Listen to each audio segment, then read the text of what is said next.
You're good.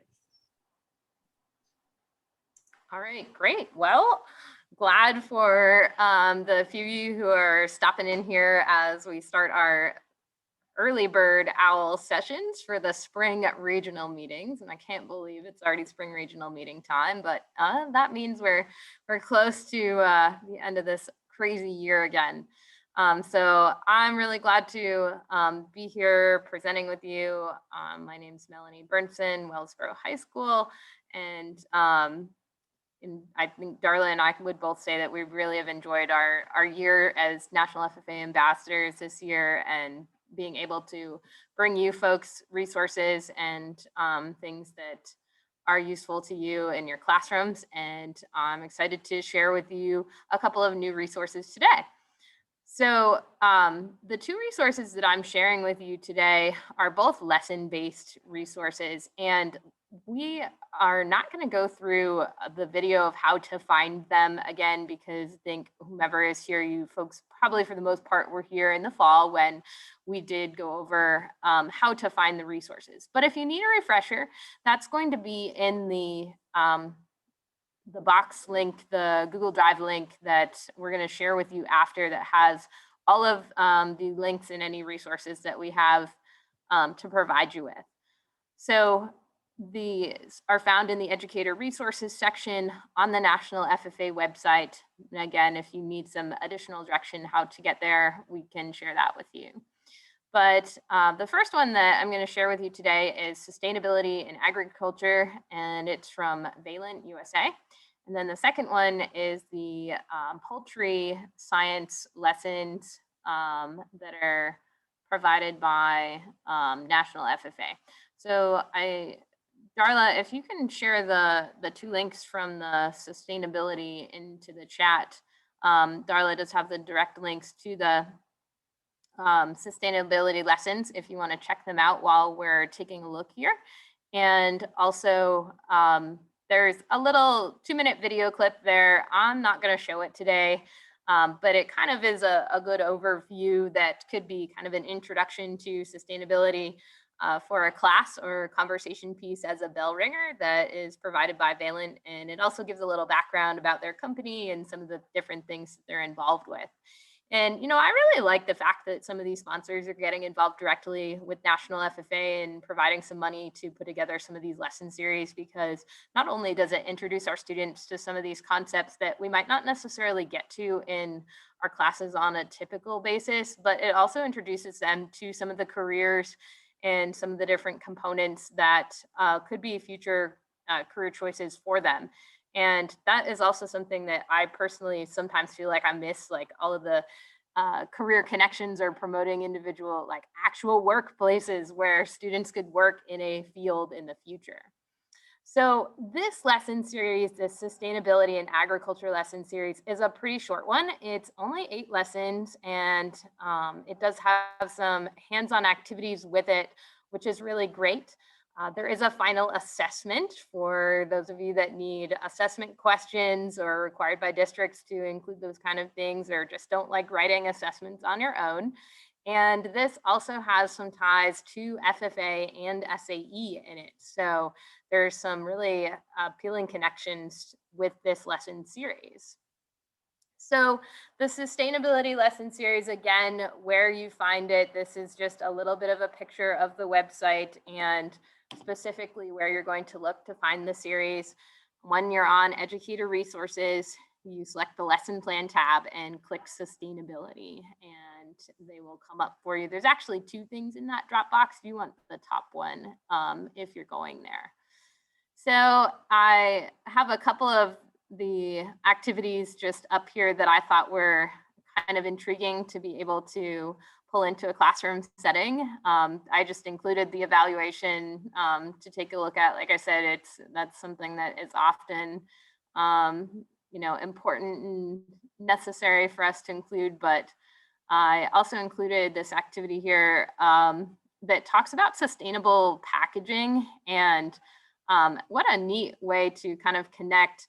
I thought this was a really neat activity, especially if there are still virtual students or hybrid nature. I don't know where all you folks are at right now in terms of that kind of thing, that you could expand this lesson and have kids thinking about the packaging of the things that they have in their house, and easily kind of build this lesson over from the products specifically that are listed here to the products that they have in their own kitchens. And I thought that was pretty neat to also think about sustainability from the packaging component, which is more like food science per se, versus anything else. That's probably the subject area that it fits best in.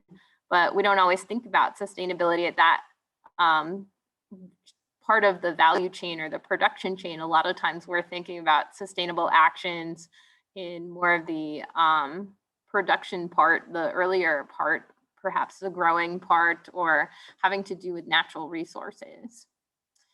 So some of the highlights that I liked best, as I said, that it can be used in a virtual setting. And that really was a selling point for me, that it would have been I did not use this lesson series this year. I think I may have used 1 or 2 of them, but using it in a virtual setting or pulling some of those things over might be engaging. You know, some of these virtual kids at this time of year might be like, wow, just about like over with some stuff. Maybe there's something engaging we can pull out that we haven't got to with them yet. One of the activities that they include is making a trail mix and making a sustainable product. So that definitely gives me vibes from the food science CDE.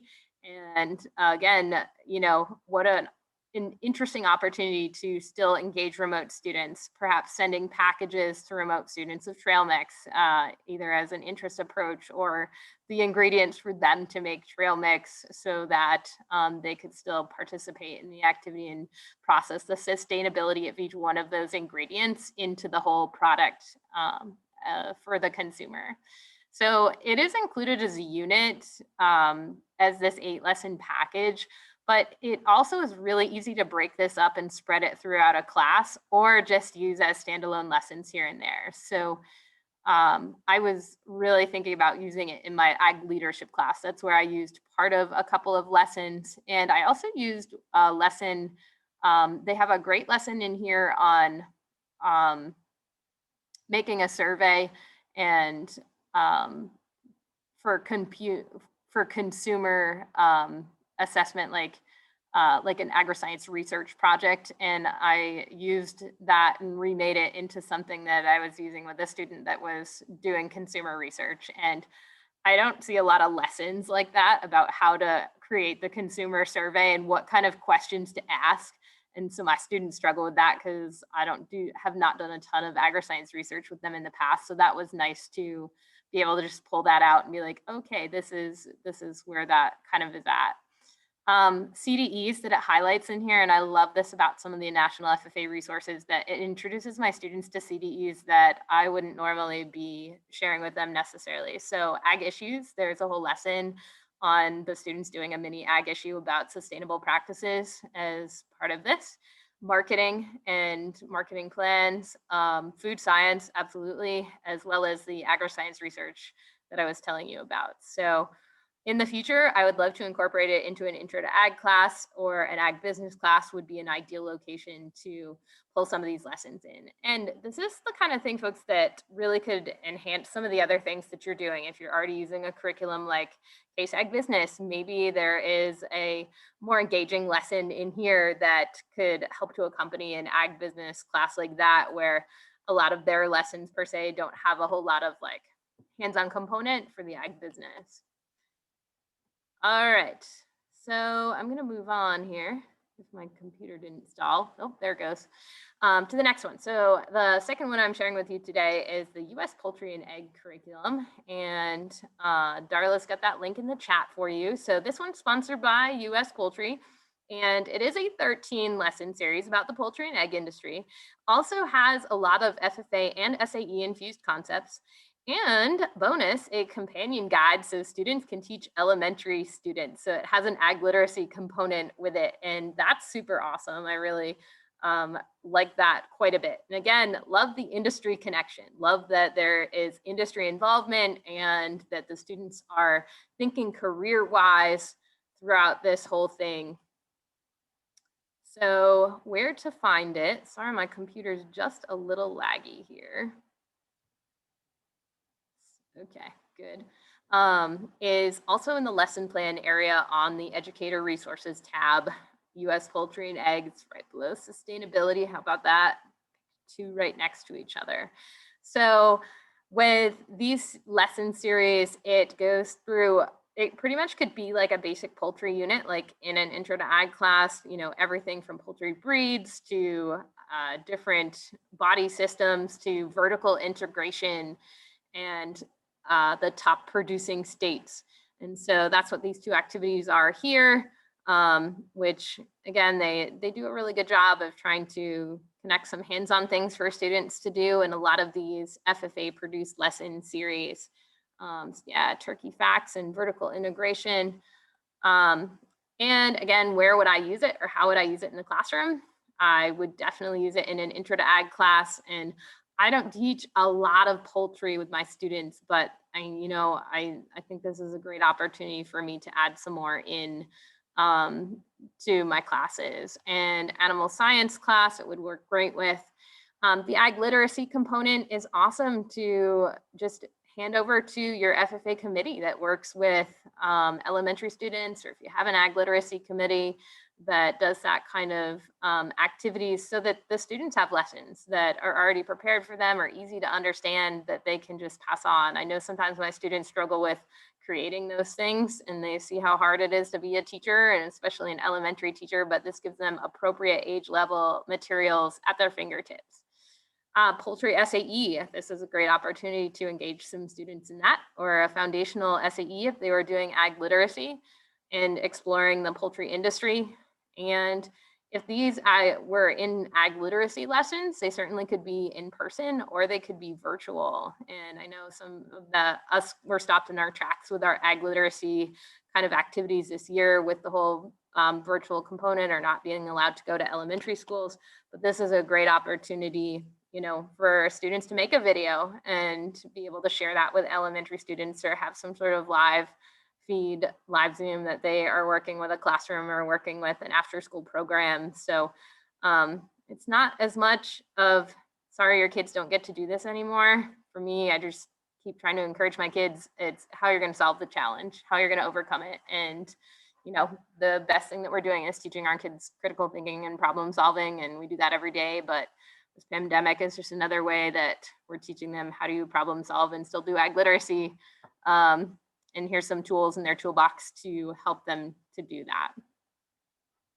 All right, so the last thing that I want to share today is just to kind of give a little bit of an update with national convention stuff. I know so many of us are asking those questions right now, like what does that look like or where is that? And I, have already started looking at this. My students did ag issues early on this year and they were named the top team. So already I'm like, okay, so what does this look like as we look at going to, what does nationals look like? And I don't know if a lot of teachers have really started looking that far ahead or if they're just trying to still figure out what our state CDEs are looking like, but it is worth a look. They already have posted a lot of updates and the most up-to-date information about CDEs and LDEs on the website. And they have a whole section that's like a status tracker, and it's really being updated on a really frequent basis.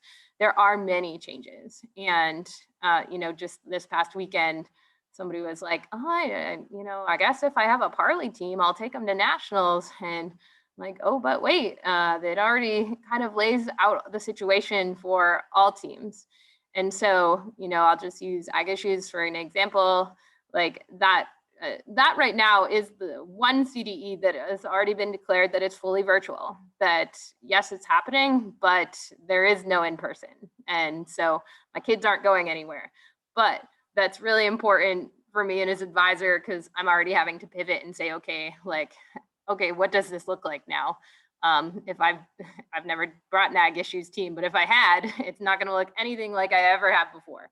So most of the CDEs, as I've seen them, are like, they're all listed in hybrid form, but most of them, there is a virtual component that is taking place at your schools if you win with your kids, and they're doing like we're doing with state CDEs, that like tests and ID things are all being done at home. And some of them are starting as soon as August 1st. So that is also kind of a stressor in many of our worlds, because that really tosses up our summer schedules. So if you have a team that is competing in something and is serious about potentially winning, I would highly recommend you check out that website and check out what it looks like on the national side thus far. And really, it looks like there are very small numbers that are going to actually going to Indianapolis if they make that call that that is safe to happen. But so glad that they have a plan in place and have the ability for our students to compete and participate, even if it is just at a virtual level again this year. So with that, if there are any questions, I'd be happy to answer anything that I know, anything about these two curriculums or about the CDE stuff. We do have a workshop survey that Darla has put the link in the box, and there is also the QR code there. And we have a gift card for someone in just a few minutes after we do the wheel of names. What CDEs are you guys participating in this year? If you have some that your kids are doing, go ahead and put them in the chat. If I can't say that I know anything about all of them at the national level, but what do you guys have students that are going to participate in this year?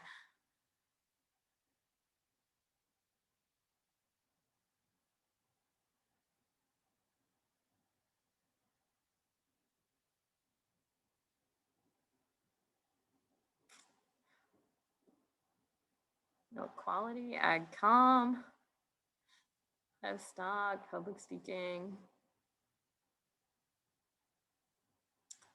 science, technology, and other. Conduct meetings, parley, livestock judging. Yeah, so everything that's like all of the LDEs from what I've seen online so far is, it appears as though there's still going to be rounds at the national level, but only the final 4 are going to be invited to Indy. The others, I haven't looked in as much, but like I said, the ID and the like tests and things like that appear to be at the at home. And then it says, it seems to say on a lot of them that things that would be like a practical component, like a practicum, would be at nationals. But if they're going along the same level, it almost appears as if there will be like maybe a narrowing down, and only certain teams perhaps might be invited. And I can't quote that anywhere, but I kind of get that sense, if they've already said that about some of the contests, that they might try to do something like that. So I'm definitely treating it as a growing year for a lot of my kids. That great opportunity for them to learn more if they're not seniors, and be able to participate and grow their knowledge for next year.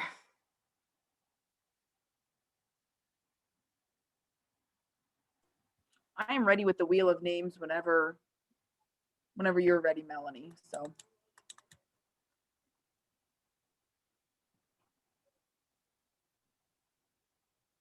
All right.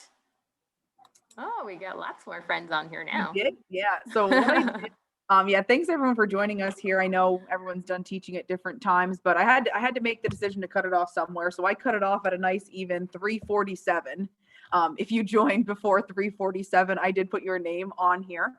So we'll go ahead and spin the wheel, and Melanie does have a $10 gift card. She will give a code to for the winner.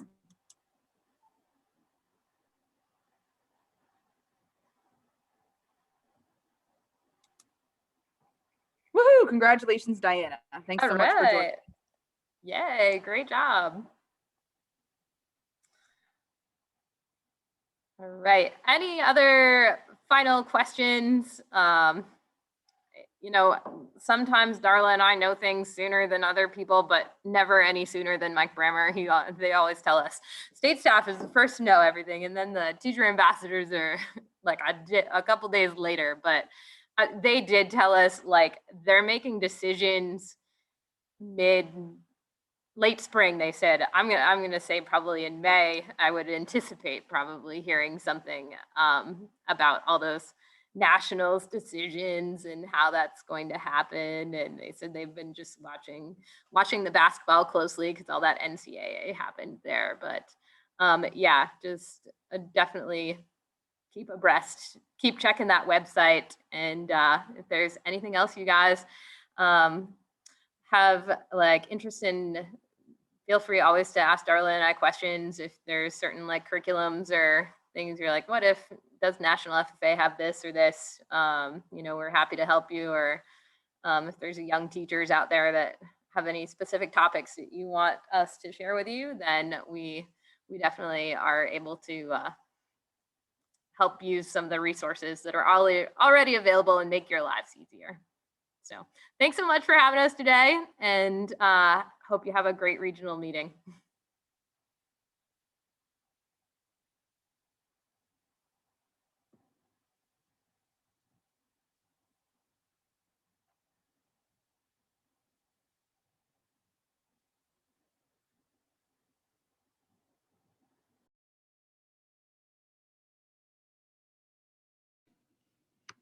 All right, well, we can maybe give it 2 or 3 minutes here just to see if anyone else joins for the meeting portion, and then we'll go ahead and get started with that.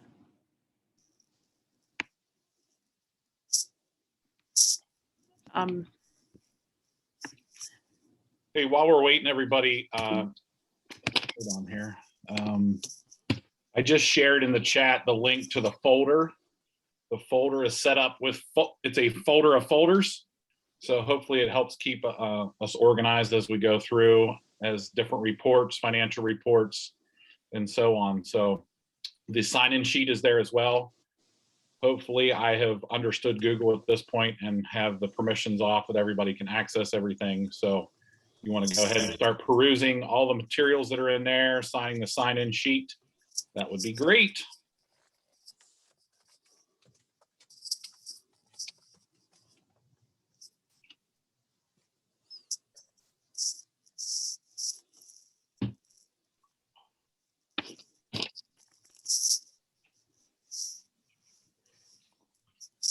Hey, Nick, can you hear me? I sure can. Okay. Do you mind sharing anything if we need to? Because I couldn't be in a more awkward situation right now. I'm on my phone. I have my computer here. I'm supposed to be keeping score at a baseball game. It's a little windy.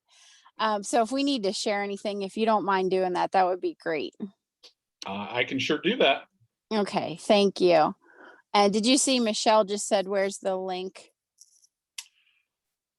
The link for the folder? Yeah.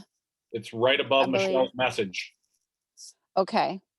Where's the folder? She said. All right. Okay. Michelle, did you get it? If not, we can share it again because I know. Okay. I know you can't see anything. I don't see it either, if that's any consolation. It's Oh, not you know in- what, Nick? Because you responded to me. Oop, that's COVID. I'm like, I see it. What's everyone? That's COVID. That's COVID. All right. We'll get it shared, everyone, here in a second. Yeah, Robin, I will. There we go. And then, There it is. Nick, maybe make sure that the attendance sheet, you might need to change access. Okay. I was hoping I got them all, but I must have missed that one. Hey folks, for all of you that have recently joined, this is just a reminder that it is being recorded, just so you're all aware. Thank you. Would someone mind writing my name on that sheet since I'm on my phone? I would really appreciate that. Or I can do it later. It doesn't matter.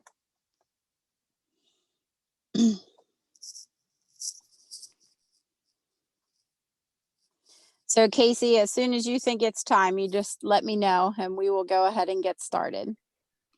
Well, it is 4 o'clock now, so why don't you go ahead and Okay, that sounds great. and then we can get everybody out of here.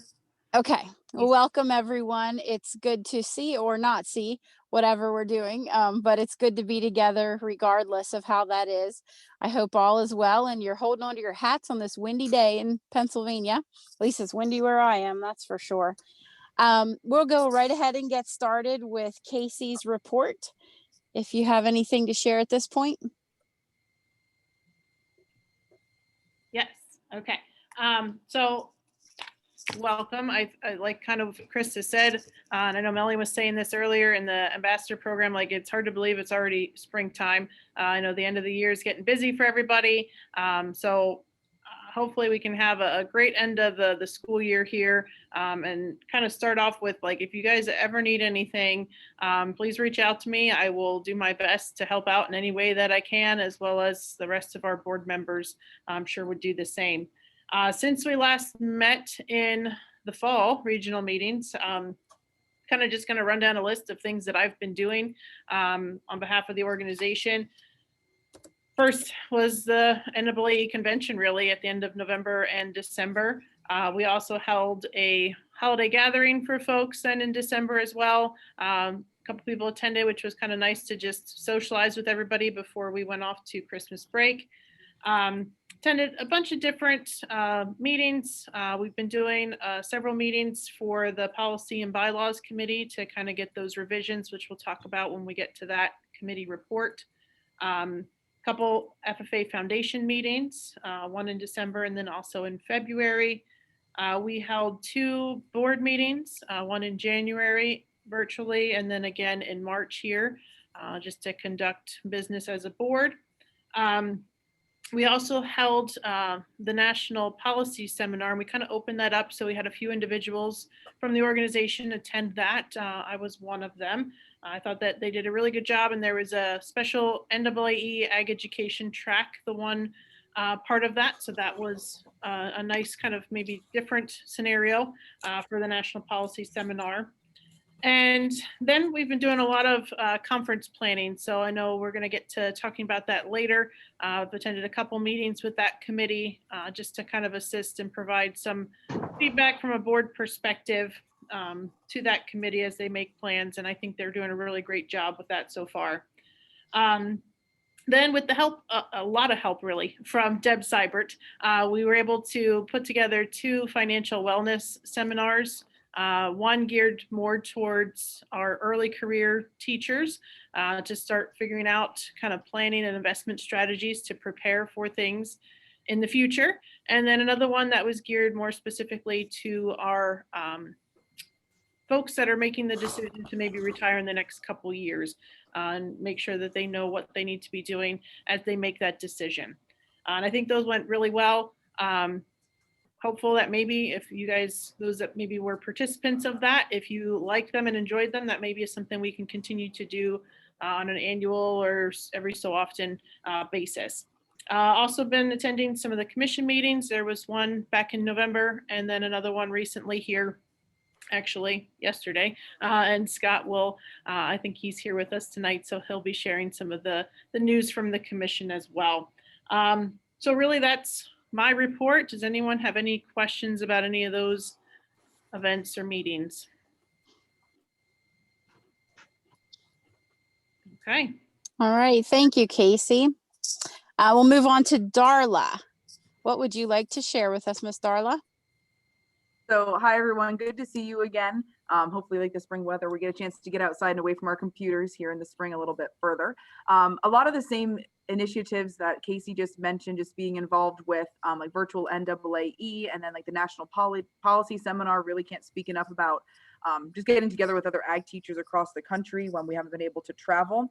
But specifically as president-elect, or excuse me, past president, trying to tie up some loose ends, I'm still involved with like the science standards revision committee that's been going on. I know there's been some groups that have been sending around like memorandums to try and submit for the way that agriculture was kind of excluded from that. So I just want to reconfirm that there were 3 ag teachers, myself, Adam Searfoss, and Brian Pfeiffer involved in that process. And Scott Shealy was also on like the steering committee. So every time that updates are really sent from PDE and then like their contractor that organized that process, we are aware of what's going on. And just to be clear, the public comment period has not opened yet, but when it does, we have been working very closely with the commission and then the Department of Agriculture about what we feel is missing and about how others are defining agriculture in the standards is not what we would define as school-based agricultural education and what standards we would follow. So just be aware that if you see like rumblings that agriculture is not included in these standards, technically yes and technically no, but ag teachers have been involved every step of the way, and we will keep everyone informed and concise when that public comment period does open. Other than that, the last piece that I am kind of anxiously hoping we can tie up here before July is getting notification from the IRS about the fees that are owed for that final tax period. I know, Brian, like we are almost there. So we have 3 out of 4 taken care of. And then, like I said, I really like to get that wrapped up before July so nobody else has to deal with that issue. But other than that, kind of just assisting as needed, like with conference planning and just kind of helping to transition Dave into like that president's position and just kind of pass off that information. Any questions?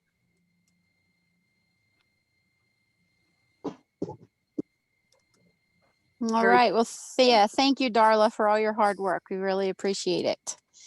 Okay, Dave, she gave you a nice leeway right into anything that you would like to share with us. Sure. Good afternoon, everybody. The couple things I wanted to mention today. Been working a lot, of course, with the conference planning. So, and we'll get to that a little bit here later. I've also been working with Dr. Hines at Penn State some. They've been kind of working together, her and Dr. Clower and a couple others, on some workforce initiatives and workforce development. They want to try to do some more things in the animal industry and try to get students more exposed to those high demand occupations and jobs. So it's kind of a thing that's in its infancy right now. Dr. Curry and Darla are also involved in that a little bit. And then also just was on the FFA management committee, appointed to that. We've been working on a few things, just going through the review process of the regional coordinators and those activities as well. And other than that, a lot of the same things that Casey and Darla had mentioned, we've been working together, trying to get me, I guess, ready to take over here in July. So we'll see how things go. And if you guys need anything, just reach out and let me know. We all have full confidence in you, Dave. Don't worry about that. Yeah, 2 thumbs up. All right, Mr. No Tie Brian Campbell, we're passing the baton to you. Yeah. Hope everybody's still sane from teaching. I guarantee you I wouldn't be, but I wasn't sane even when I was. So I've included a lot of stuff on the folder that you can look at as we go, as you get a chance. Big thing, you can see our bank balances are very strong. In our checking account, we're just over 72,000. Our general savings were just over 42,000, and our scholarship savings were about 31, a little over 31.5, giving us a total balance for PAAE of 146,116.66. So we're very strong financially. And you can also see that on the profit and loss statement from July 1 of last year through April of this year, April 12th. So we're basically a month and a half short of finishing out the year. So we're in pretty good shape. I would expect the biggest expenses we'll see over the next few months will be beginning expenses for the conference. Mike did let me know that I should be expecting the last installment of the PDA grant. I believe it's 55,000 that we're waiting on, of which 44 will go to the FFA, and we will have we will be able to utilize the final 11. Everything is started with the startup money from Penn State that already been sent through. John and I have been working on getting that established. We should be expecting that check here pretty quick as well. Just number 3, I did come up with final membership. I believe we're finished paying, and based on the amount of money we've collected and paid out, we should have 112. Nick, I won't guarantee these numbers, but 112 active PAAE members, 3 associate. I believe it's 10 first-year members, and we have 12 student members. NAAE, we're at about 100 active and 1 associate and retired, and that does not include the lifetime members on FFA or PAAE and NAAE. We've received a bill, and this took both Darla and I by surprise. I received a bill from our accountant from 2019. And Darla thought it was wrong, and I thought it was wrong. So I called Boyer and Ritter, and they said, no, it's right. Because they were waiting for all the IRS stuff to get finalized, and they just basically forgot to invoice us. And I guess it popped up on their computer, so they sent an invoice out. So that's for 2019, and we received the bill for 2020, which we were expecting. So those 2 bills will get paid.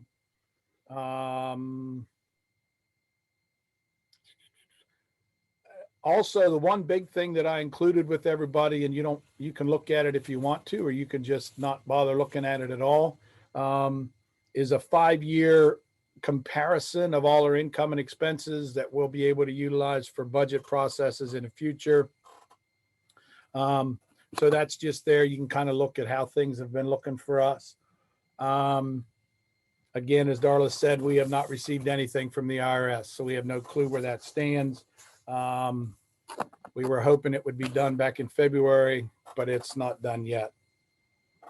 And when we get into a chance to start discussing our budget, there's one thing on there on the budget that, as it was sent to me, I kind of looked at, did some reworking of the budget. And one thing that I would like to start to make as a priority in our budget is our PAAE relief. This is monies that, and my proposal would be a portion of that, about $1,000 of the money we would raise would go into the Sunshine Fund, because we never really budget anything for Sunshine Fund. We never really budget anything for relief. Not that we want people to have bad things happen to them, but it's always nice to have that money there. It was great that we were able to help out Joanna McKelvey this year. It was just a little bit of money. It wasn't a lot, but I think we owe our members that if something is there, that we have the ability to be able to support them. And I guess we'll discuss this a little bit more at summer convention. But that's just something to think about. And if you have any questions, you can give me a call on that. And then possibility of adding legislation efforts into that. That's what got us into the situation we're in with the IRS right now. So if that becomes a reality, we'll have to really tread lightly on that and find out from Tracy and Boyer and Ritter exactly how we go about handling that situation. So if anybody has any questions, I'll answer. If not, thank you. Thank you, Mr. Campbell. All right, Nick, what do you have to share? Yeah, memberships, I do believe, are finalized at this point. We're a little bit slower this year. They trickled in a few trickled in after January, but I think we got them all processed now, Brian, and we should be good. Honestly, I didn't count them before the meeting. I apologize for that, but I do believe that the numbers that Brian did state sound very familiar to the last numbers that I calculated when I went through. Also, we have a new PO box number for PAAE. So thank you, Darla, to your service in collecting the mail and distributing it accordingly. over the last time period. We are now PO Box 532, Palmyra, Pennsylvania. So that went live yesterday, and we can go ahead and start forwarding our Harrisburg mail to Palmyra. And so Brian and I will start working through the process of changing that address with all of our vendors so that that's up to date. Darla, I think if you want to look at that, you can put a blanket address change in the Harrisburg mailbox, and then anything that ends up there will automatically be forwarded to that. So like Nick said, we'll try to get that taken care of, but if we miss something, at least, and I think that's good for 6 months. They said a year is Okay. what they told me. So I'm like, that'll cover us for Yep. mostly everything. But Yeah, so yep, if that's you- the plan. Yep. If you drop that off, we'll be good. Other than that, just trying to keep everything organized and running the best we can, and can't wait for the day that we can actually do this in person again. Amen to that, brother. Amen. We always start these meetings by adopting the agenda with flexibility, and I failed to do that. And I'm about to make the agenda flexible because I have to keep the score at a baseball game. So I hope no one minds, but I'm going to give the member services report right now before we start playing ball. And Robin's going to take the baton.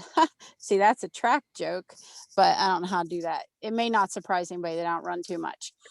But anyway, I am going to give the member services report really quickly. So we did have our Get Moving PA activity that was in February and March, and we had 14 of our members complete that. So that was good.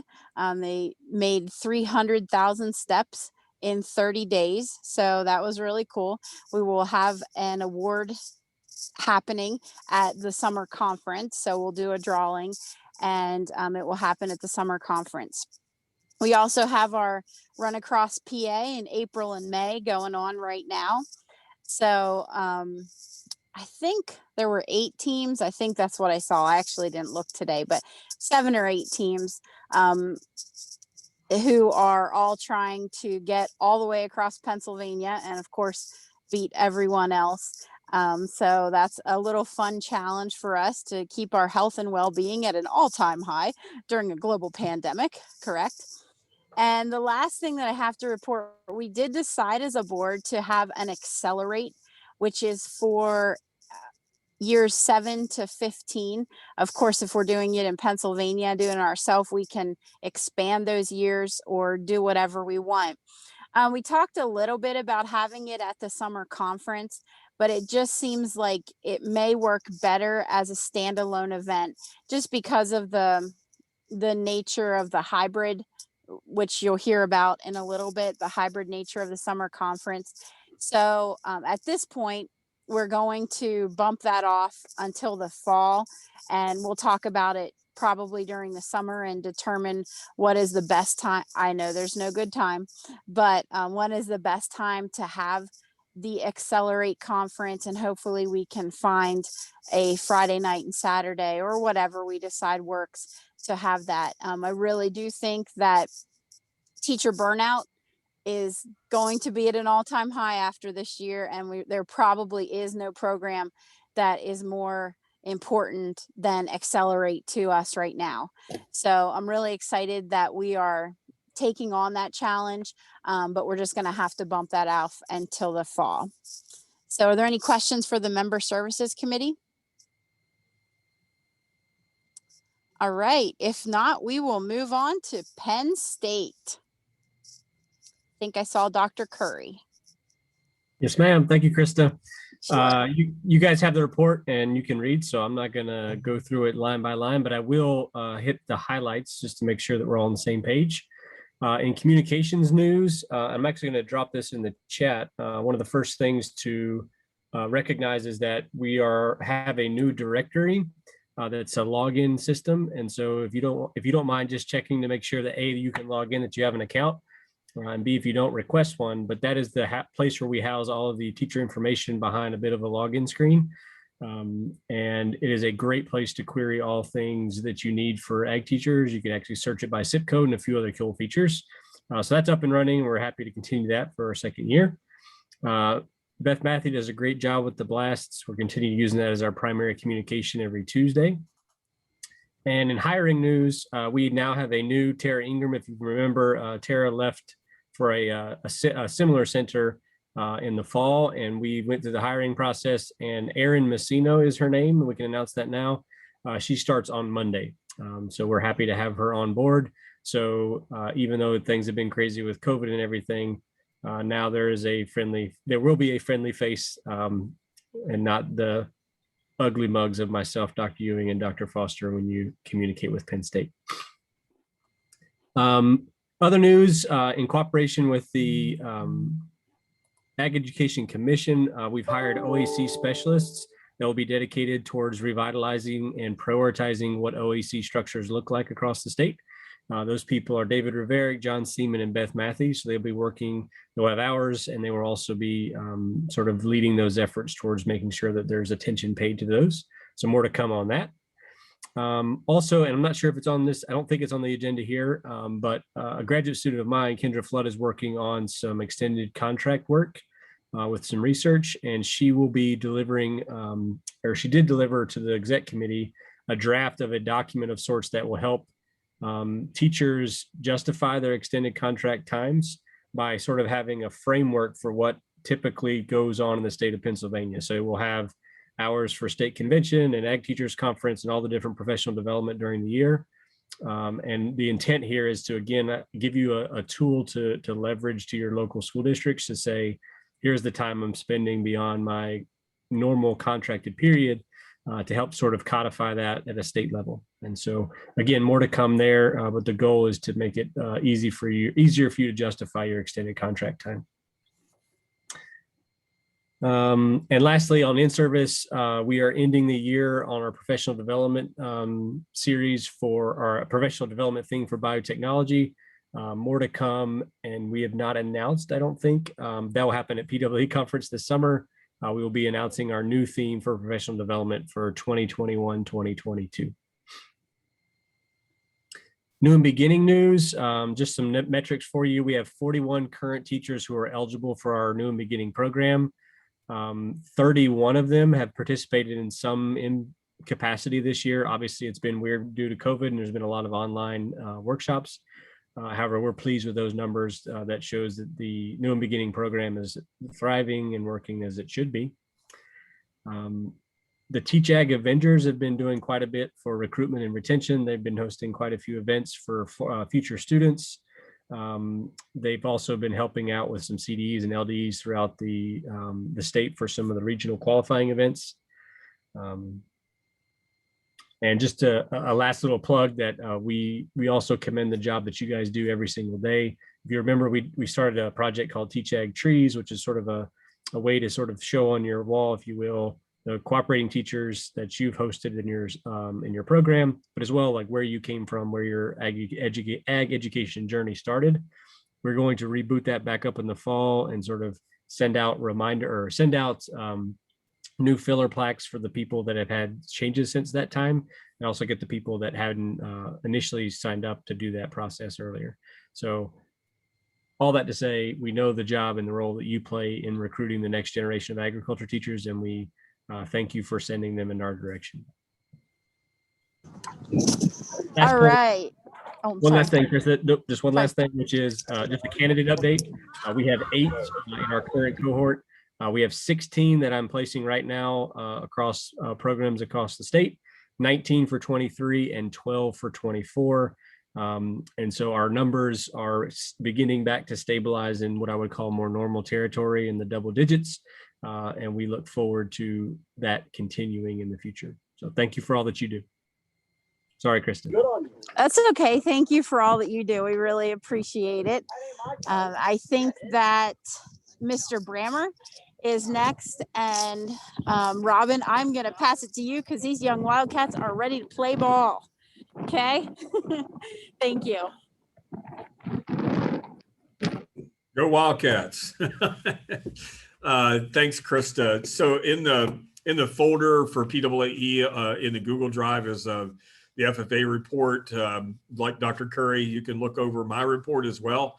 And I'll just kind of recap a couple of things. And the report actually starts with a recap of January and our midwinter convention, just as a reminder that we recognized 234 students with Keystone degrees and 483 jacket recipients on behalf of the alumni. The midwinter convention video is still on YouTube. To date, it has almost 3,000 views. Feel free to share that out as much as you would like. And then the Inside the Jacket videos that we've been doing for all of you, those are all still posted on YouTube as well. There are actually 21 different videos or 3 different series. If you haven't checked those out or had a chance to use them, please do so. They're going to remain up there. That's probably something that we're going to try to continue to do in years to come, or at least for the near future. Happy to report we've got 2 new charters this year, Otto Eldred High School in McKean County, and the other one is the U School in Philadelphia. That actually gives us 3 schools in the Philadelphia School District, now with FFA chapters between WB Saul, Northeast High School, and now the U School. And we're also working with about 4 additional schools that we're trying to get FFA charters in. So busy time for new charters. Kind of surprised at this time of the year and how we're functioning, that we're actually still trying to charter new programs. So really exciting. Most of you have been involved in the All-In conference that the state officers have been conducting over the last 2 weeks. Today is the last day of that conference. Close to 1,000, a little over 1,000 students were actually registered from across the state. I think there were 87 chapters that were involved. We've been getting a lot of feedback from students. The officers are sharing their contact information during the conference, and they've been getting a lot of feedback from students. Feel free to share that information back to me if you get any that you'd like to share. Several of you have already sent me emails and kind of told me what the students thought about it and how things went. And if you haven't seen any of it, like I said, tonight's the last session, starts at 6 o'clock. And if you'd like to join one of those sessions, just drop me an email and I'll send you a link, and you can Zoom bomb one of the classes or something. And everybody should have a link to all those different sessions anyway, if you registered for the conference. And if you didn't, if you'd like to see what it was like, again, send me an email and I'll drop you a link real fast. Virtual CDEs and LDEs for the state are going to occur in May. You've gotten some emails about that. We've set up a registration deadline of April 18th. That's coming Sunday. Some of you may think that was a really, really early date to register, but to get the events done in May and to give the chairs a chance to plan to do these events virtually, that's why it was set so early. We know that some of the regional CD or LDEs have not been held yet. So just go ahead and register those students that you have competing at regionals, and then based upon the regional qualifications, we'll just delete those other students, or you can put them in something else at that point. But again, if you have any questions in regards to that, reach out to me, let me know. We're here to help. Or reach out to Alex Barzidlo at Dover High School. She's the chair of the CDE and LDE committee for the board of directors and doing a fabulous job, by the way. Her work with the chairs and trying to make these virtual events become possible have just been absolutely phenomenal. So if you see Alex, please say thank you for what she's been doing. Talk a little bit about rosters. Your FFA rosters need to be submitted and finalized on ffa.org by May the 1st. Today, the affiliate forms that we sent out to you, that new form for this year, those are actually due today. Please check and see if your numbers match so I don't have to send you another email. I know you guys are getting tired of emails and I'm getting tired of sending them, to be quite honest, but make sure that your rosters are matching those numbers. If you're 1 or 2 off, don't worry about it. It's not that big a deal if you're 1 or 2 off. If you're off 30 or 40, then we got some questions. So again, just check your roster, make sure that they're completed by May 1st. Check those forms and make sure that those are actually submitted. Some exciting news about the 92nd State FFA Convention. Besides the fact that it's going to be virtual, we are possibly going to have a 1-day in-person event. It is currently being scheduled for June the 11th. at a location to be determined. We've put out some feelers to a couple of different locations. I don't feel real positive about all but one. And there's one location that there's a strong possibility that we'll get a okay. And if we get an okay, it'll be like a 1 to 4 event, 1 o'clock in the afternoon to 4 o'clock in the afternoon, to recognize students who are receiving awards. We're hoping to get the answer really, really soon, so that we know what to do as far as the CDE and LDE results. We'll probably start, if we get the okay to do it, we'll start with invitations to the first and second place teams, without telling you where you placed. You'll find out when you get there. And if you can't attend, then obviously we'll do something different with it. But just want to get that on everybody's radar, that there is a possibility that we would be doing a one-day in-person event, practicing social distancing and all the things that we need to do to keep everybody safe, on June the 11th. As soon as I find out for sure that can happen, we will let you know. All other sessions that we're planning will be just like they were last year. They will be virtual. The dates will probably be June 7th, 8th, 9th, and 10th, that particular week. We're still trying to work out all the dates for even state officer candidate interviews, and things of that nature. That's one of the reasons why I asked you guys shortly, or just briefly, or recently, for the survey to find out when your last day of school was and when graduations were. Just trying to schedule all this stuff in so that it doesn't conflict. And to be quite honest, there is no correct answer, again, because you guys are all across the board. Some schools are out May 28th. Some schools are out June 16th. So it's crazy. But stay tuned. We'll let you know as quickly as we can. Just a couple more points to bring up. We're in the middle of board elections to serve on the FFA board of directors. The Northern region and the South Central region representatives are up for election. Here in this region, in the South Central, Amy Klein has been your representative, who is finishing up her term. She is eligible for a second term, but right now nominations are being accepted through the end of the business day today. And then you'll get an email form from me to actually go vote for those who were nominated. So stay tuned for that. State officer applications are due May 1st. You saw the announcement that came out. Nominating committee has already been selected. If you had students that applied, you got an email from me about that. Golden Owl Awards, just wanted to report on that in case you haven't seen social media and you didn't know. We've selected 4 regional Golden Owl Award winners. The winner will be announced, the state winner will be announced during the convention in June. Congratulations for this region. Teresa Naylor was actually chosen as the Golden Owl Award winner here in the South Central region.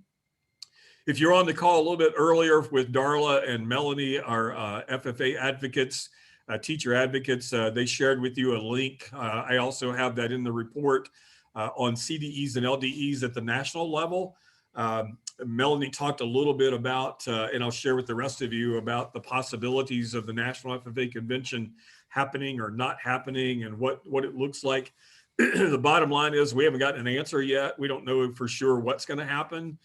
If I was a betting person, I would bet that our CDEs and LDEs are going to be held virtually to start with. And there would be qualifying placements, if you will. That's kind of what they've been telling us that they're thinking about doing. And then all those who qualify in the gold category would be invited to the National Convention to compete. Again, that's not final. Please don't quote me on that. I'm just telling you what I've heard. So we'll let you know as quickly as we know. Last 2 things for you. If you're having banquets, whether they're in person or they're virtual, and you'd like a state officer to bring remarks, greetings, help you present awards, whatever it is that you want that they can help you with, please reach out and let me know. We'll get them scheduled. Believe it or not, there's a lot of banquets being scheduled with the officers, and they are excited to be a part of that. So please, if you can have us, reach out, let me know, and we'll get them scheduled for you. And then the last thing is just how can we help? If there's anything at all that we can do for you, let us know. That's what we're here for, is to help and support. I'll be around. If you have any questions, I'll be happy to answer them. If not, thanks. I appreciate it.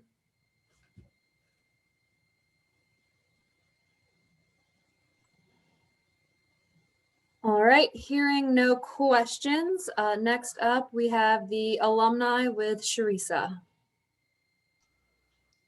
Yeah, so short and sweet tonight. We don't have anything really to report other than the Jackie campaign that went off in the fall. Thank you to everybody who supported that. We were able to award 483 jackets, so hopefully your kids were excited about starting their year, even though it looks a little bit different. So you'll hear from us over the summer, and then in the fall, we'll be ready to roll with the Jackie campaign again.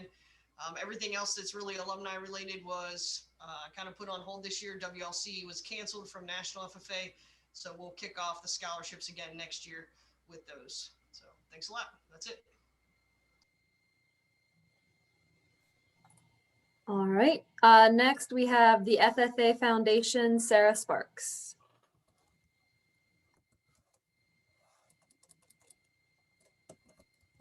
There is a report in there from them. I'm not sure anybody's here to report on their behalf.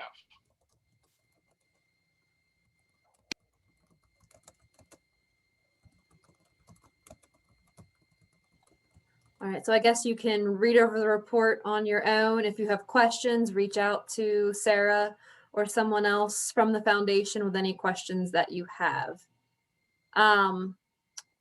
Thomas Speakman from Del Val does have to leave early, so we're going to go ahead and let him go next, just so we can make sure we learn about Del Val and what our opportunities are with them. Well, thank you very much. Greetings from Delaware Valley University. And thank you, PAAE, for giving me just a couple of minutes to share a couple of updates about our university. My role is Executive Director of Admissions, Scholarships, and Financial Aid. And a few updates. One is we have well over 100 high school articulation agreements with high schools across Pennsylvania, New Jersey, Delaware, Maryland, and New York. Many of you may be familiar with that. Those articulation agreements allow your students to gain credit for the courses that you're teaching in your high schools. Maybe it's in plant science, animal science, dairy science, horticulture science, crop science. If you have a question about an articulation agreement, you'd like to see an example of what one of them looks like or how you go about developing them, I'm your point person.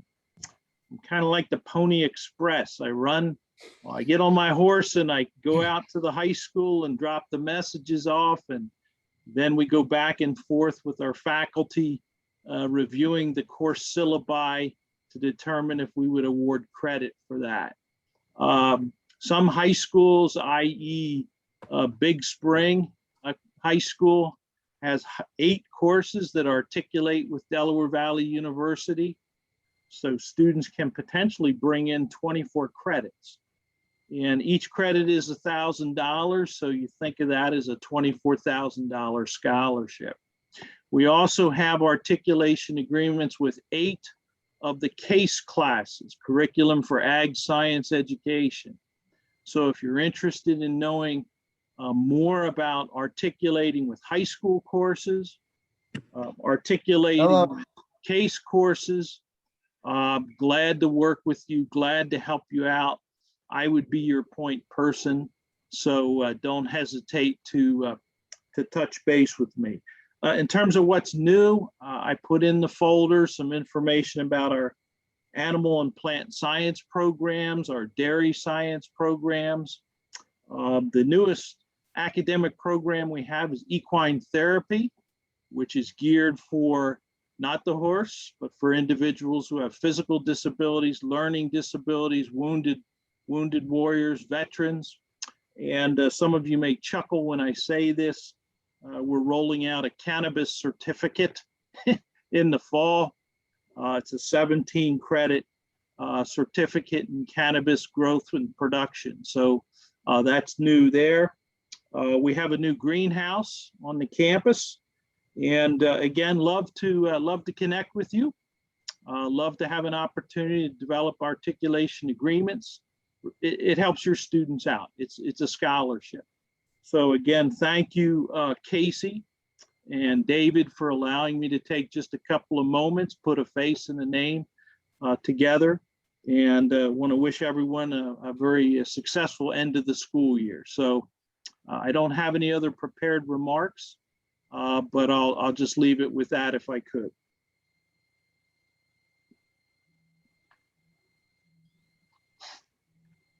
I'll maybe just add in here and kind of just a thank you, Thomas, for reaching out and kind of connecting us with Del Val. We're hopeful to kind of rebuild a good connection with your university moving forward. So thank you for coming and sharing that with us tonight. Very good. Thank you. And everyone have a nice evening. Bye-bye. Okay, next on the agenda is the PA Ag Ed Commission for Excellence with Dr. Shealy. Yeah, hi, everybody. Can you hear me okay? Okay. So let me just fill in a little bit for Sarah Sparks and the FFA Foundation. Most of you should have seen in the last couple of days that the Learning by Doing grants, those are out now and ready to roll. Most of that has come as a result of funding from the Commission for Ag Ed. And, you know, we think it's a great program. We actually have had another one of our collaborators, which is the Philadelphia Society for Promoting Agriculture, has also put a little bit of money into the pot, not so much for Pennsylvania, but for the other 3 states that it represents. So Delaware, Maryland, and New Jersey will also be doing Learning by Doing grants. They'll be offered that. That will be through the Philadelphia Society. So we think it's a great project. The fact that it connects not only with students, but with teachers and with FFA chapters. It's what we need right now to fill a lot of the gaps that are out there because of COVID. So there's a number of things that I put into the folder in the spirit of transparency. Some of those are topics that you've already alluded to here. The commission did actually put together a white paper talking about the standards. Somebody mentioned that a little bit earlier. So this is a fairly, it's not very long, but it's a fairly detailed paper in terms of when you actually look at it and see what they got and what they forgot. It goes into a great deal of detail. There are things that when the people were doing this work, and again, it's not so much the people who were on the committees, but the consultant group forgot to put certain things in. And one of those was a big section related to agriculture. So we pointed that out. We pointed out the fact that there is information that comes from others of the standards that are not the science and technology, but they are important for agriculture. Things related to nutrition and food and that kind of thing. And then we've also suggested a couple of things in regard to, you know, you need to talk a little bit about some other stuff. You can't just do the standard piece, but you have to talk about things like in the standards, where does the boundary become helping people to become good consumers of food and agriculture, and where does it become preparation for people who want to go into careers? Nobody really has talked about that in the midst of this whole conversation. You know, we also think that probably where that nexus is probably also the point where we probably should do more work with career guidance, and people who do want careers, we should offer them opportunities. That's probably a 7th or 8th grade conversation. But again, nobody has really talked about any of this. And then the other concern that we had is that when you add in the other things that have been forgotten, it actually will illuminate the information that was put out on K through 5, which is another part of the new standards, which were many of us that looked at it just found it to be totally inadequate. It just didn't do it. And we think that that's a direction that if you put everything back together, you know, it'll look a little bit better. So read the report at your leisure. This has been shared widely with PDE. It's been shared with the commission. We just gave them an update yesterday. If you have questions, it's footnoted, so it will actually take you back and will show you all the documents that are involved in the conversation if you care to do that. So that's in the file. I also put in the file, the commission operates through a 2-year work plan.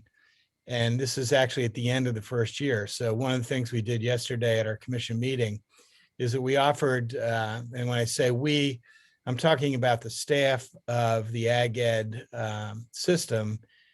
This would be those of us from the commission itself, but from PDE, PDA, and Penn State who collaborate as the staff for the commission. This is our assessment of how well we've done in the last year. And again, that's there if you care to take a look at it. You may find it of interest, but many of the programs that we have actually put out there and the funding that you have seen come forward are the ones that are addressed in the work plan. So we try not to stray from that. You know, that's been the touchstone as we move forward. And that is included in the documents, again, if you care to take a look at that.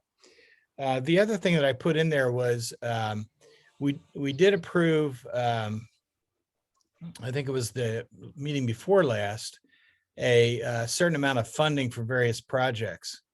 And that was actually, we reiterated that again yesterday.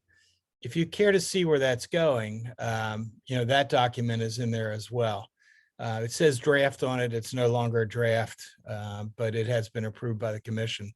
So the learning by doing grants, the work that needs to be done on ag mechanics, there's going to be some work on diversity and inclusion. We're working with PDA and putting out a ag careers campaign for parents of kids in grades K through 8. These are all things that were funded by the commission and put out there. And there were some dollars that came over through the FFA organization to help the whole system in terms of what kind of staffing do we need and where does that all fit together. So that's in the, again, in there as well. So I just wanted to just quickly in closing, just share, I helped judge a parliamentary procedure competition yesterday as well. It was a big day yesterday.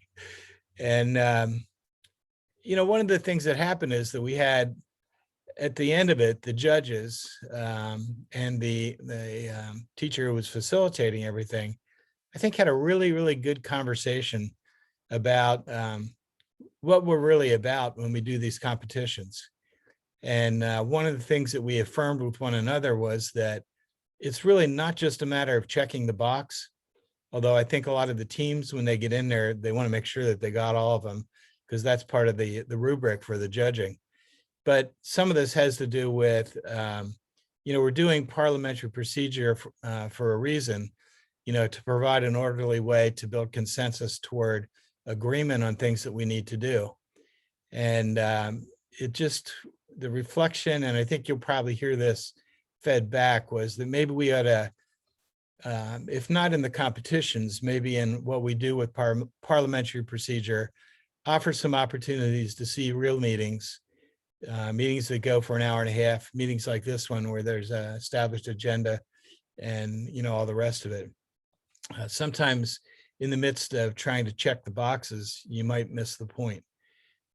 And just for what it's worth, you know, I think it was a good learning for all of us who participated, and but something that we all may want to take into consideration. That's actually my report. If there's any questions, I'd be happy to answer them now.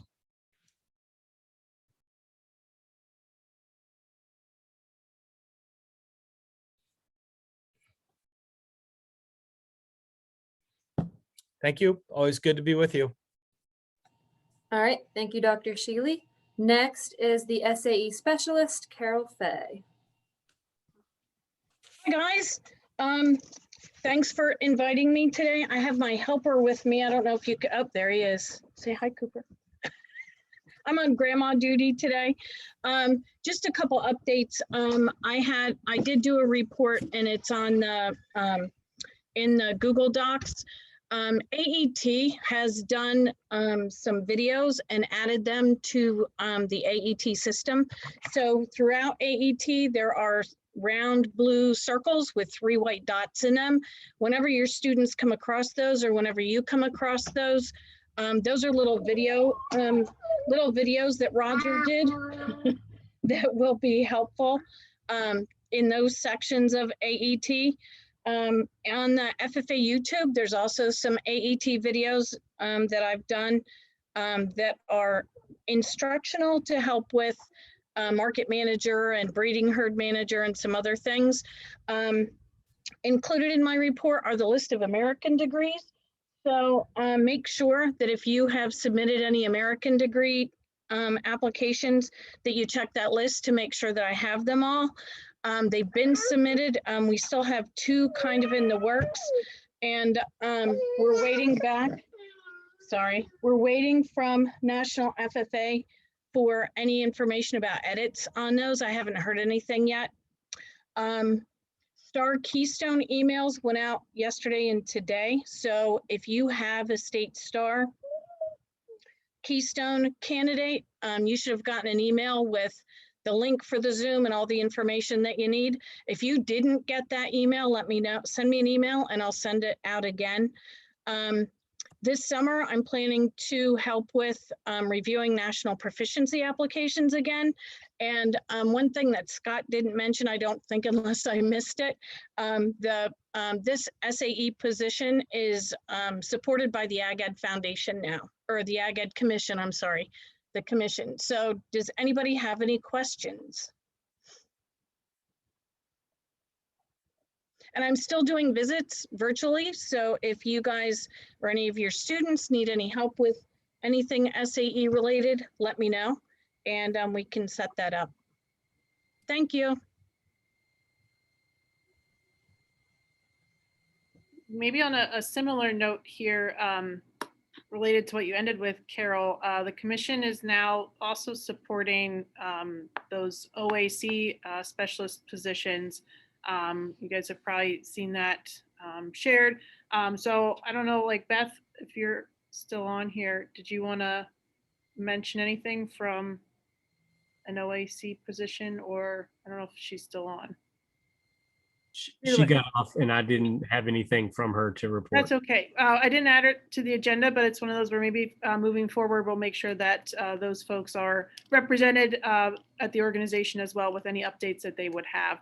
And for anyone that doesn't know, it's Beth, John Seaman, and David Rivera, which I think you might have mentioned in your report, Kevin. So.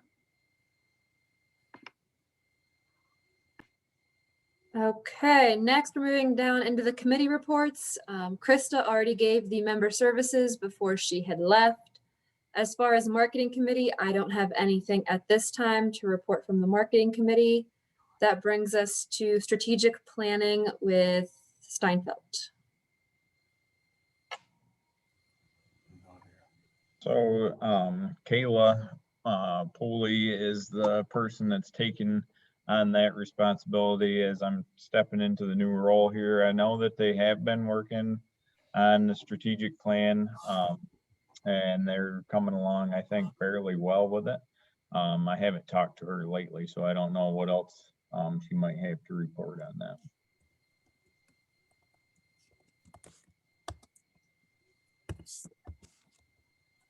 Okay, public policy would be Laura Metric from the West, or if any committee member has an update on public policy.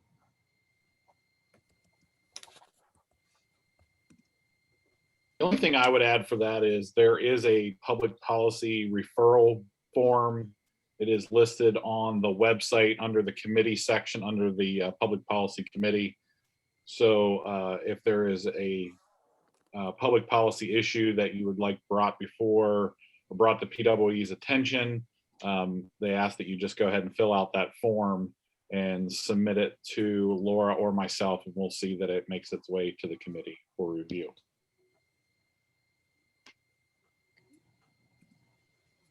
Policies and bylaws is led by Carly Wright. Anyone have any updates from that committee? Yeah, I'll kind of share here with this one. I've been working with the committee a little bit on this, and Diana, maybe you want to chime in too. But there is in the shared Google folder, actually 2 documents. What the committee's been doing is actually splitting it up into like a bylaws document and then a policies document to hopefully make things a little bit clearer.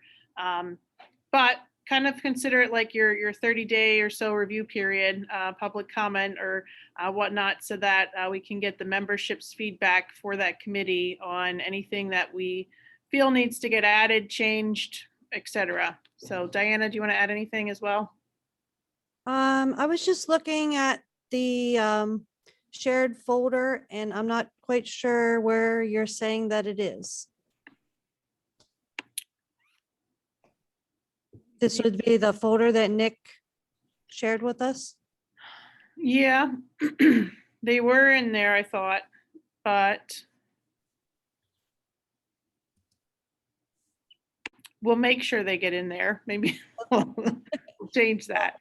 I don't remember them being in there, but I don't have anything really to add, but I do think it's just important for everybody to make sure they reach out if people aren't here and they're members, maybe within counties, bring it up at a meeting, make sure everybody gets a chance to kind of review them, because we've been working towards a revision for quite some time now. And I think if we can get this taken care of by the end of the year, then it will set us in a better place as an organization.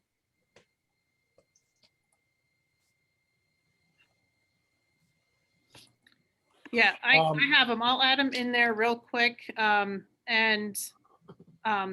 plan moving forward is, again, kind of think of this like a 30-day or so review period from all the members, and then we'll bring it up at the summer conference to kind of vote on adopting the finalized version of this. Because again, the last one was from 2011, so we're going on about. Carla sent out an email with a working document for the. Yeah, I found that. I thought we had put it in there, but it's still in the email. So I'll put it in the folder in the next minute or two here. Okay. there is a link to the working document from January's board meeting on the website under the board meeting minutes. I'm not sure how up to date that particular one is, but that was current as of January, I believe.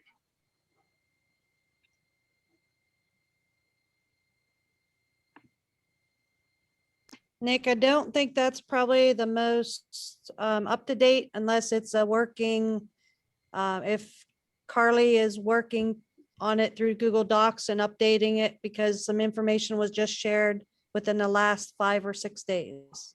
Okay, that was the one that was shared at the board meeting in January, so you're probably correct.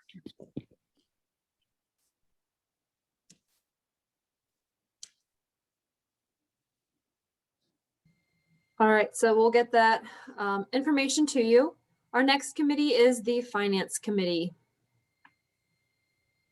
Anyone have a report from that? The only thing I would say is the budget that we are going to be looking to approve is, or was added to the Google Drive for the spring meetings. Scott sent it out. I kind of looked over it, updated it some things. We discussed it at the exec meeting. And the one that is there on the drive for these meetings is the one that we will be looking to adopt. So it is there, it is ready for adoption.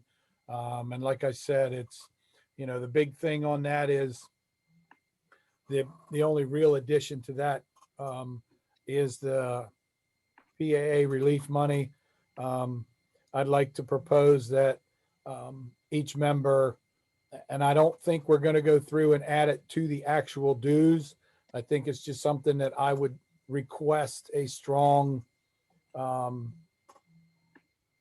recommendation that each member include the relief monies in their dues money, so that we can start to get some type of relief fund together that we can help out our members as things might occur. So that's really the only change to it as other years. So, Brian, is there a current balance in that account? I didn't look. in the relief account, Yes. we have no account. Okay. Well, you said earlier that money was given to The Sunshine Club, that would be my intent starting next year when this actually gets off the ground. Basically, the way I figured it was $20 per member, which would give us on the average $2,300, of which I would take 1,000 and earmark that for the Sunshine Club within that committee. Then the other $1,300, we would start to build that relief account as a savings account, if that's the best way to do it, so that if something happens, we do have that money available to us that we can send money to a PAAE member that may need some help. So Okay. that would be the intent. We don't have anything now. Where was the money that, which budget category did Joanna's money come out of? It came out of whatever that account would be in. We had some money in the account. I put some money in to offset it, and we sent the check to Joanna. So we really, the only monies that actually came out of the account were monies that had already been donated through that relief effort. I think it was like $100, wasn't much. So that's kind of where I think we need to really start, you know, to have this type of situation where if something happens, we have those funds to be able to help people out. Okay. So, you know, if we look at $20 per person, if that's what we're really truly asking, if other people throw in more, that's perfect. But, you know, that's kind of what I was looking at down the road.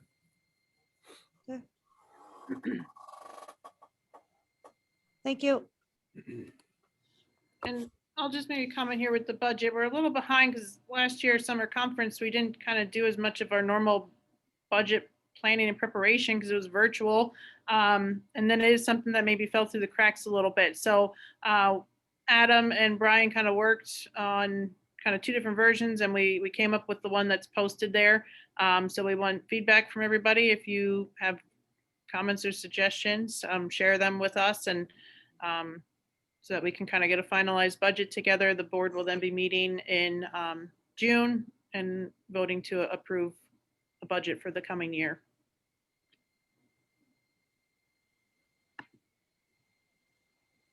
All right, next is Professional Growth Committee. Anyone from that committee able to provide a report?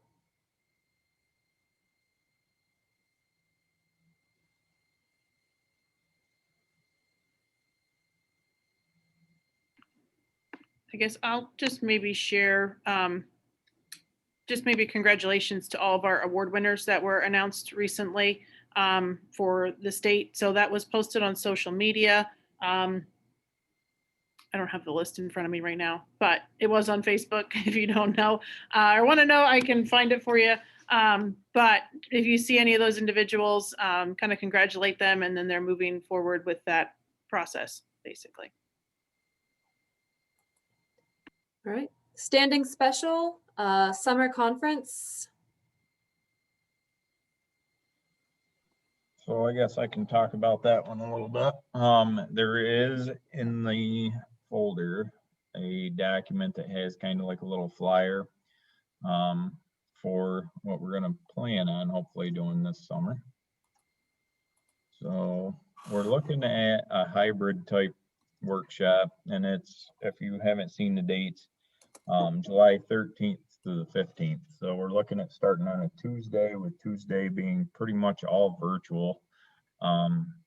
There is some things that we think that we might have presenters that actually want to come to the school to present, and then we could set them up with some technology there so that they can do that virtually. But if there's some people that I think maybe want to come and see it in person, we might offer it both ways. But we're waiting to see exactly how many might want to come to the school and do that. And then on Wednesday, we're looking at more of our tours and that kind of stuff that we have. Some different things going on throughout the day. That's not only just tours of going and looking at places, but also learning some activities while you're there too. So we're looking at some things on Thursday that pretty much are all hands-on activities, like the game of logging that's going to be offered on Thursday there. That's limited to a certain number. I think it's 10. And then we also have the beekeeping workshop that's also limited. That might be 10 to 15. I can't remember exactly what the number is, but most of our hands-on type workshops are going to be on Thursday. And we also have some social activities planned for Monday and Tuesday nights. Tuesday night, we are planning on going, Tuesday night, we're planning on going to Thunder Ridge Sporting Clays and doing some things there, letting some people shoot trap if they want to while they're there. And then also they're going to have a meal there for us and some other things that we're looking at, some tastings and things while we're there. And then on Wednesday night would be the banquet for the conference. Lots of different things. We're looking at kayaking. We're looking at doing some hiking. There's like a little cooking academy thing that they have going on, which is pretty cool. I know some of my family members have done it and have really talked very positive about how that goes. They do a lot of local foods and that kind of stuff. Give you some ideas maybe that you can bring back and do some of those things in your chapter. We're looking at the hotel in Wellsboro. The Penn Wells would be the conference hotel, and then a lot of the sessions and things would be held right at the Wellsboro High School. We've got lots of things in works. We're hoping to get registration out here by May 1st, so that we can start getting things out to you guys to make plans, hopefully to attend. So we hope to see everybody there, and I will gladly try to answer any questions if anybody has any.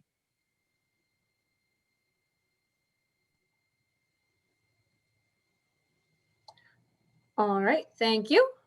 Scholarship, any updates on that? Any guesses if we're going to have students applying, hopefully? That's going out on our listserv, I can say that. I was going to say, Doug emailed me and Dave and Penn State and everybody else that was distributed to Penn State, and I gave it to Thomas Speakman for Del Val. We kind of have lost our contacts, I feel, with Del Val over the last couple of years. So hopefully maybe get some more participation from that end of the state as well. But Sunshine Committee, again, the link is on the PAAE website. If you know of a teacher who has something to celebrate or needs a little bit of encouragement, there is the form you can fill out there to give the information to Sarah Beth and her folks, just so we can get some cards in the mail. So that way we can spread a little bit of sunshine. Looking at old business, NAAE virtual convention. Robin, I can kind of run through some of the old business items. I just always like to list kind of any of the past events that we've had. So if there's any feedback, comments, things that you want to do differently or whatever, whether it's, because this year we did offer that up to multiple members. We actually had, I think, 25 people attend since it was virtual. We did have the holiday gathering. If that's something that members want to see more of, stuff like that, let me know. We also opened up the National Policy Seminar, much like we did for National Convention this year, because of it being virtual and not being as expensive. And then I kind of missed this. I was just thinking the financial wellness seminars, you know what I mean? So if there's any feedback, comments, anyone want to share? If not, if you think of something later, you can let me know, and we'll keep those comments and things in mind as we move forward into another year.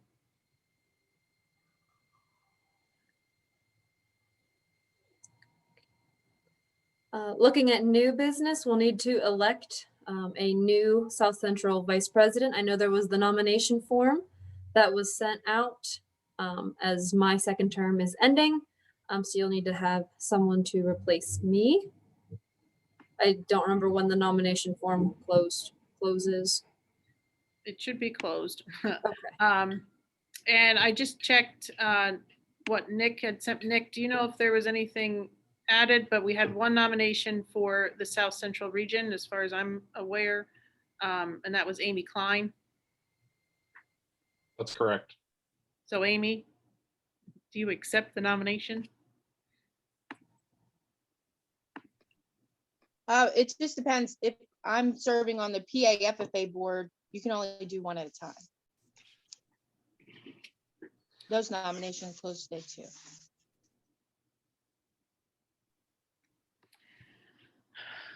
Well, you guys know when we do this in person, normally then it's, you know, kind of maybe start nominating each other so that we can try to get an election done tonight. Like that's what we would like to do. We'd like to kind of treat it as much as possible like we would if we were in person. And we were going to use our polling feature through Zoom here tonight if we had more than one individual, but President Rice, yes. did Amy say she did not want to do it, or she thought she could not do it because of conflicts between the two boards? More conflict. So I don't think that's written policy. Sharice and I talked about that. That has happened in the past where you've served on multiple boards. I'll take a nomination if no one else wants to do it. That's fine. So Amy, do you want to accept the nomination then, or no? The only reason I said, I was told before when they were looking for other people on the PAAE board, they said that because I was serving on the FFA board, you can't serve them both at the same time. That's all I know. So maybe it is somewhere, I'm not sure. But if John wants to accept the nomination, or I can nominate John. Well, maybe we'll do this. Amy, you can decline your nomination, and then we've got John's nomination on the floor. How about that? And John accepts. So, any other nominations? If not, I'll take a motion to close the floor for nominations. So moved. Close the floor for nominations. Second? Second. All right, so then we will, do I need to have discussion on that? I don't think so. If we do, I think we just discussed it. Since there's only one nominee, congratulations, John Hines. You will be the new regional VP for the South Central region. Thank you for volunteering to serve.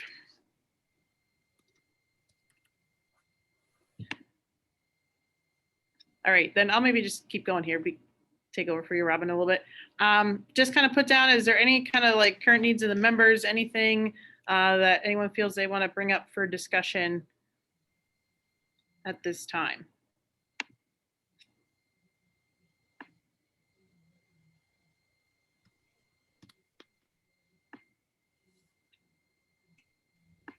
All right, then just a couple announcements. Obviously, the summer conference is coming up, but also anyone looking to potentially serve as president-elect for the coming year, we do need MOUs returned to, well, actually, it says PAA president, but send them to the PO Box and Executive Secretary with Nick, if you would please, and we need those by June 1st, okay? Anything else for the good of the group? All right, then I'll entertain a motion to adjourn. I move to adjourn. Second. We'll take Brian's head nod as a second. Okay, probably moved and seconded. All those in favor, say aye. Yeah. Any opposed? All right, seeing none, we will pass that motion. I'm drawing a blank, lose my mind. All right, motion passes, meeting adjourned. Take care, everybody. Brian, stay on there for a minute. Yes, sir. Western region is the 20th. Northern region is the 22nd. Eastern region is the 29th.